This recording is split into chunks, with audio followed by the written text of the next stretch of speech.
Você imaginaria? A cada ano, no mundo, são produzidas mais de 20 milhões de toneladas de fio de cobre. Isso é mais do que o peso de 300 pirâmides de Quéops. Mas de onde vem todo esse cobre? Como, a partir de cátodos enormes e pesados, é criado um fio fino e flexível que conduz eletricidade para nossas casas? Hoje, vamos espiar os bastidores deste processo fascinante. Desde as minas onde o minério é extraído, até os fornos de fogo, onde o cobre é derretido e transformado em um metal brilhante. Prepare-se para uma jornada onde a temperatura chega a 1000 graus e uma única barra de cobre pode pesar mais que um urso.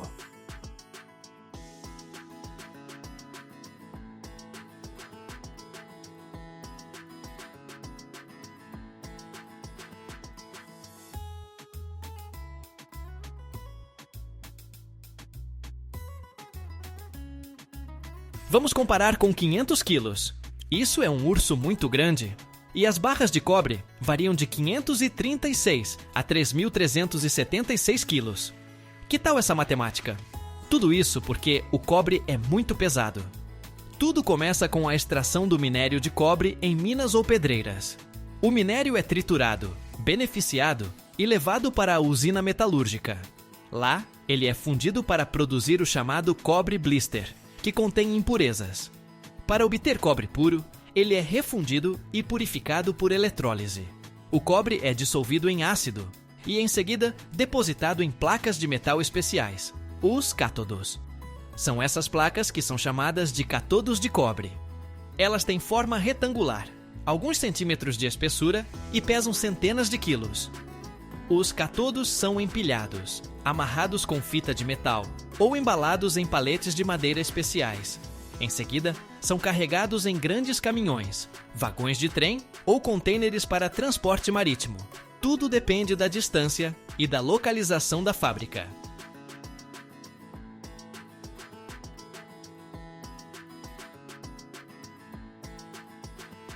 Grandes complexos de cobre estão frequentemente localizados longe das fábricas de fios. Então, o transporte pode levar dias ou até semanas.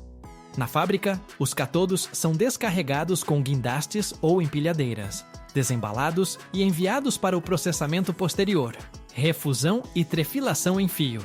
Os cátodos são praticamente cobre puro, ou seja, a composição de cobre neles é de 99,99%, o que garante a alta qualidade do futuro fio.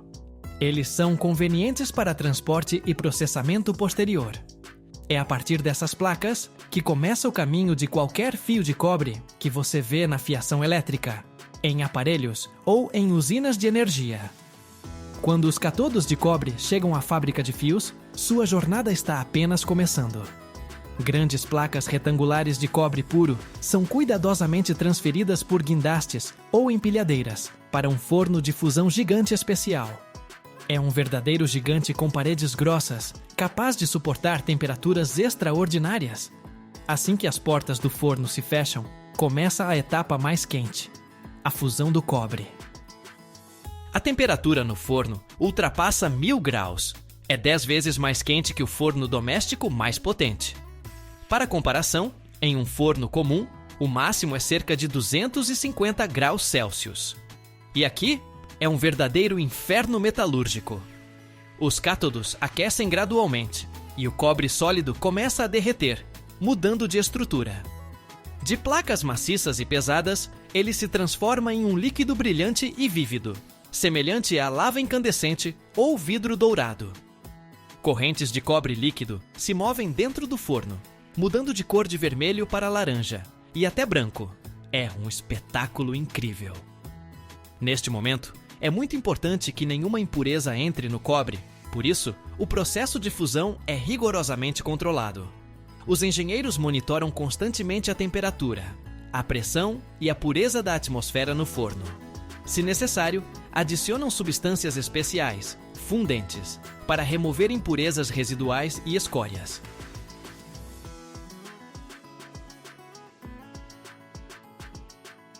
Quando toda a massa de cobre é derretida até um estado perfeitamente homogêneo, ela é preparada para a próxima etapa. O lingotamento. É a partir desta lava de cobre incandescente que o novo fio nascerá, que conduzirá a eletricidade em sua casa ou na fábrica. O cobre líquido é derramado em moldes especiais, obtendo-se barras de cobre grossas, as pré-formas. Uma única barra dessas pode pesar várias centenas de quilos e ter a espessura de um pulso humano. Agora, começa a parte mais interessante. As máquinas puxam essas barras através de orifícios de diferentes diâmetros, reduzindo gradualmente sua espessura. Imagine, uma barra grossa é transformada em um fio fino, com menos de 1 milímetro de espessura. Para obter um fio elétrico comum, o cobre pode ser puxado através de 20 ou 30 orifícios diferentes. Depois que o cobre derretido é transformado em um fio fino, chega uma das etapas mais importantes: o resfriamento.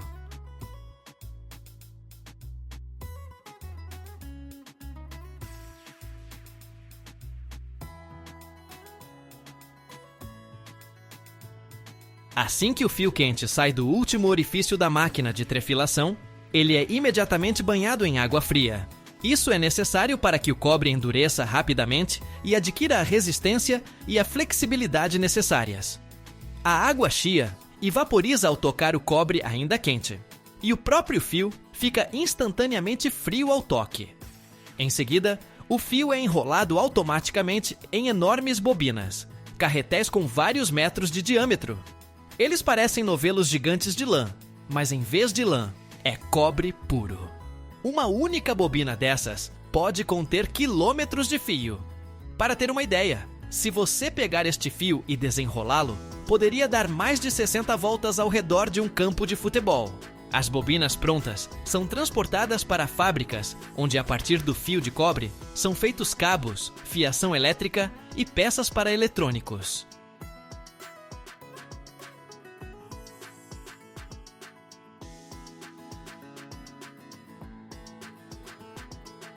Em um ano, no mundo, são produzidas mais de 20 milhões de toneladas de fio de cobre. De 1 quilo de cobre, é possível fazer cerca de 40 metros de fio padrão. Impressionante, não é? O fio de cobre é tão flexível e resistente que até cordas de instrumentos musicais são feitas com ele. Quando o fio de cobre já foi resfriado e enrolado em grandes bobinas, ele ainda não está pronto para uso doméstico ou industrial. Para que o fio possa conduzir eletricidade com segurança e não criar perigo para as pessoas, ele é obrigatoriamente coberto com isolamento, uma camada especial de plástico. Para isso, na fábrica, são utilizadas modernas máquinas automatizadas. O processo de aplicação do isolamento é muito semelhante a espremes.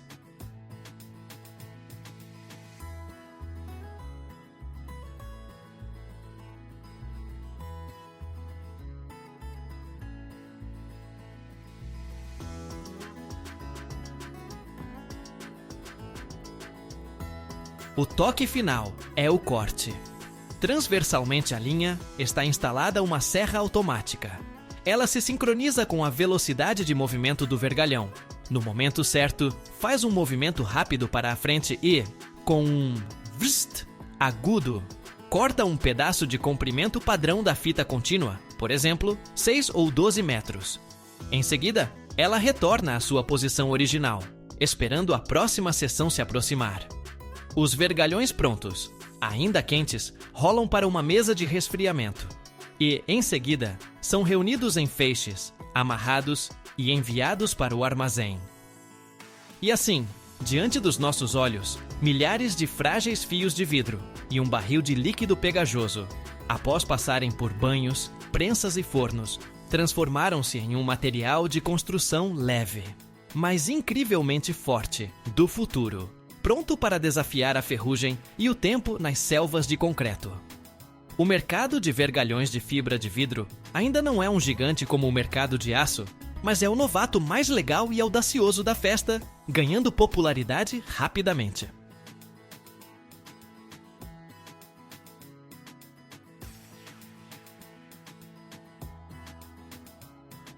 O mercado global deste material já é avaliado em centenas de milhões de dólares, e as previsões são simplesmente insanas. Espera-se que ele cresça de 10 a 12% a cada ano. Isso significa que mais e mais engenheiros e arquitetos estão olhando para o aço enferrujado e dizendo: cara, a gente consegue fazer melhor. E agora, sobre os principais trunfos que fazem o vergalhão de aço fumar nervosamente no canto. O primeiro e mais óbvio: o peso. O vergalhão de fibra de vidro é aproximadamente 4 vezes mais leve que o aço com o mesmo diâmetro. Parece chato? Agora, imagine isso na vida real. Imagine um caminhão levando vergalhões para um canteiro de obras. Ele pode levar 4 vezes mais comprimento de vergalhão de fibra de vidro em uma única viagem do que o de aço, porque é limitado pelo peso. Ou, para a mesma quantidade, serão necessárias 4 vezes menos viagens, o que economiza combustível e tempo.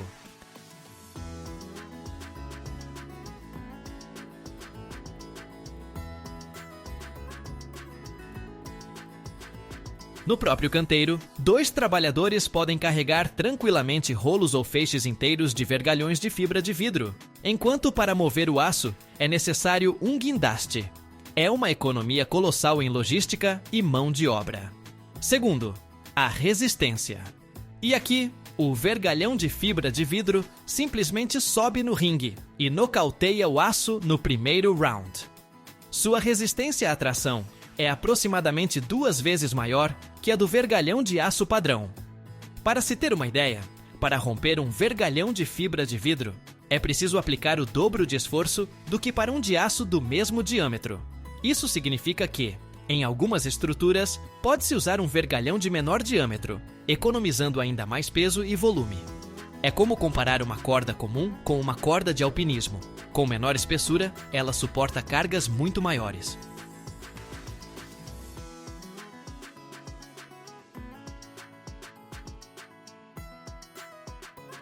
Mas o principal trunfo, a verdadeira superpotência do vergalhão de fibra de vidro, é sua guerra contra a ferrugem. O principal inimigo de qualquer estrutura de concreto armado, de pontes a estacionamentos, não é a carga, é a ferrugem. A água e os sais penetram através de microfissuras no concreto, chegam ao vergalhão de aço e ele começa a enferrujar. A ferrugem aumenta de volume e literalmente arrebenta o concreto por dentro. Anualmente, os SKTT gastam bilhões de dólares na reparação de pontes, estacionamentos, cais e túneis destruídos pela corrosão do vergalhão. E o vergalhão de fibra de vidro? Ele simplesmente ri na cara da ferrugem. É quimicamente inerte. Ele não se importa com água, sal, ácidos ou álcalis. Isso significa que a vida útil da estrutura aumenta drasticamente. Uma estrutura de concreto, armada com aço, é projetada para mais de 50 anos. Já uma estrutura com vergalhão de fibra de vidro é tranquilamente projetada para mais de 100 anos.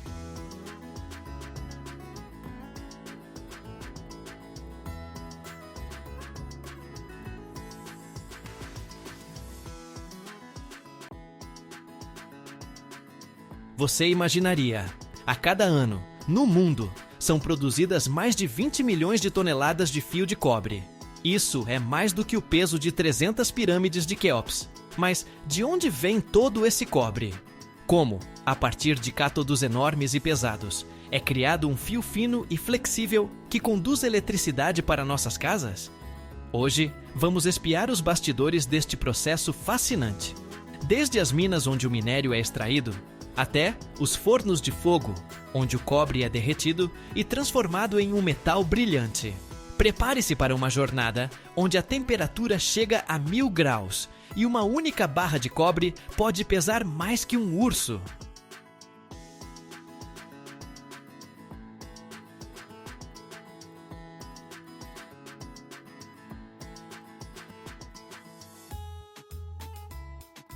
Vamos comparar com 500 quilos? Isso é um urso muito grande. E as barras de cobre variam de 536 a 3.376 quilos. Que tal essa matemática? Tudo isso porque o cobre é muito pesado. Tudo começa com a extração do minério de cobre em minas ou pedreiras. O minério é triturado, beneficiado e levado para a usina metalúrgica. Lá, ele é fundido para produzir o chamado cobre blister, que contém impurezas.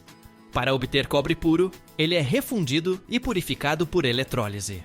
O cobre é dissolvido em ácido e, em seguida, depositado em placas de metal especiais, os catodos. São essas placas que são chamadas de catodos de cobre. Elas têm forma retangular, alguns centímetros de espessura, e pesam centenas de quilos. Os cátodos são empilhados, amarrados com fita de metal ou embalados em paletes de madeira especiais.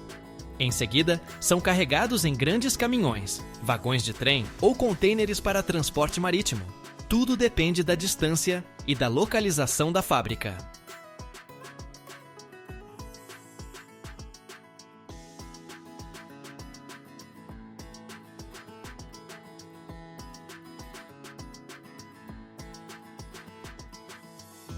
Grandes complexos de cobre estão frequentemente localizados longe das fábricas de fios, então o transporte pode levar dias ou até semanas. Na fábrica, os catodos são descarregados com guindastes ou empilhadeiras, desembalados e enviados para o processamento posterior, refusão e trefilação em fio. Os catodos são praticamente cobre puro, ou seja, a composição de cobre neles é de 99,99%, o que garante a alta qualidade do futuro fio. Eles são convenientes para transporte e processamento posterior. É a partir dessas placas que começa o caminho de qualquer fio de cobre que você vê na fiação elétrica, em aparelhos ou em usinas de energia. Quando os catodos de cobre chegam à fábrica de fios, sua jornada está apenas começando. Grandes placas retangulares de cobre puro são cuidadosamente transferidas por guindastes ou empilhadeiras para um forno de fusão gigante especial. É um verdadeiro gigante com paredes grossas, capaz de suportar temperaturas extraordinárias. Assim que as portas do forno se fecham, começa a etapa mais quente, a fusão do cobre.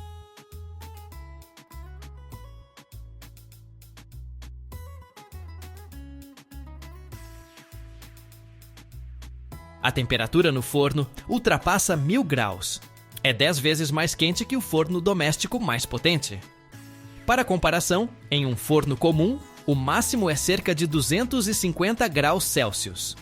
E aqui é um verdadeiro inferno metalúrgico. Os cátodos aquecem gradualmente e o cobre sólido começa a derreter, mudando de estrutura. De placas maciças e pesadas, ele se transforma em um líquido brilhante e vívido, semelhante a lava incandescente ou vidro dourado. Correntes de cobre líquido se movem dentro do forno, mudando de cor de vermelho para laranja e até branco. É um espetáculo incrível! Neste momento, é muito importante que nenhuma impureza entre no cobre. Por isso, o processo de fusão é rigorosamente controlado. Os engenheiros monitoram constantemente a temperatura, a pressão e a pureza da atmosfera no forno. Se necessário, adicionam substâncias especiais, fundentes, para remover impurezas residuais e escórias.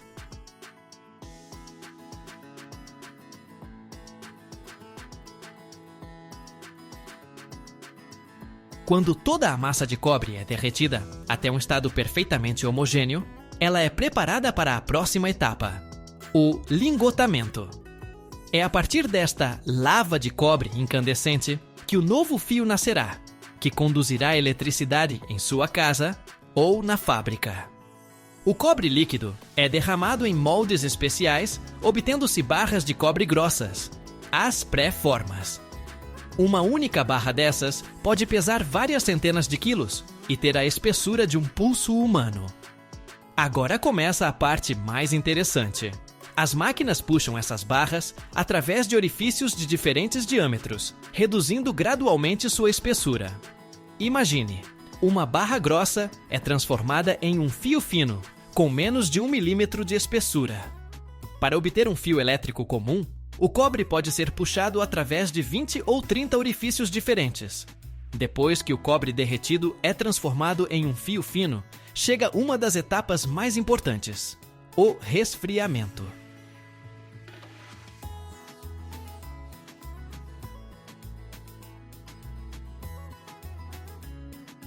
Assim que o fio quente sai do último orifício da máquina de trefilação, ele é imediatamente banhado em água fria. Isso é necessário para que o cobre endureça rapidamente e adquira a resistência e a flexibilidade necessárias. A água chia e vaporiza ao tocar o cobre ainda quente, e o próprio fio fica instantaneamente frio ao toque. Em seguida, o fio é enrolado automaticamente em enormes bobinas, carretéis com vários metros de diâmetro. Eles parecem novelos gigantes de lã, mas em vez de lã, é cobre puro. Uma única bobina dessas pode conter quilômetros de fio. Para ter uma ideia, se você pegar este fio e desenrolá-lo, poderia dar mais de 60 voltas ao redor de um campo de futebol. As bobinas prontas são transportadas para fábricas onde, a partir do fio de cobre, são feitos cabos, fiação elétrica e peças para eletrônicos.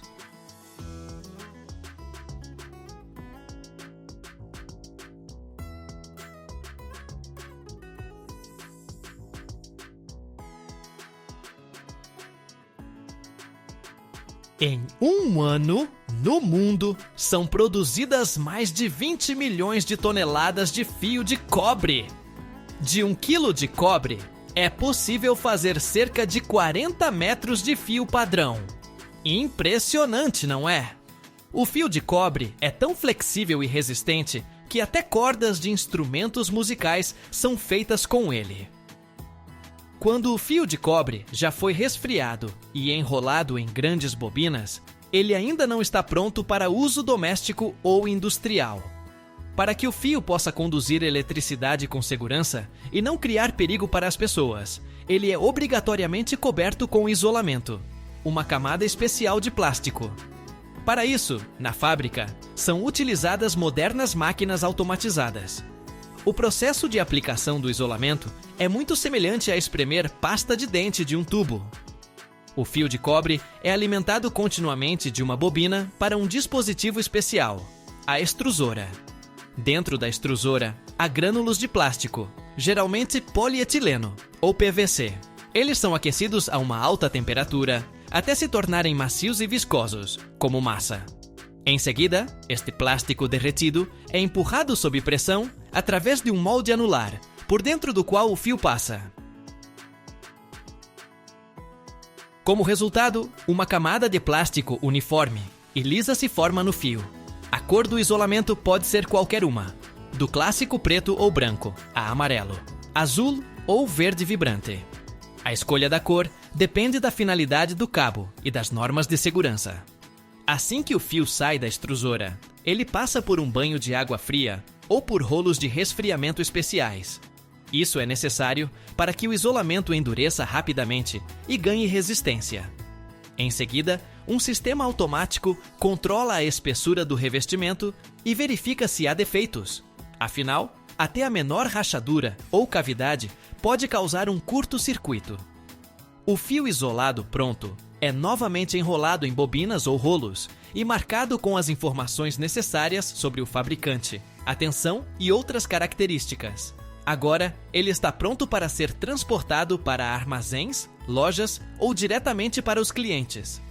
É assim que o fio de cobre recebe sua camada protetora final, que o torna seguro e conveniente para uso em qualquer aparelho elétrico, de uma lâmpada em um apartamento a complexas instalações industriais.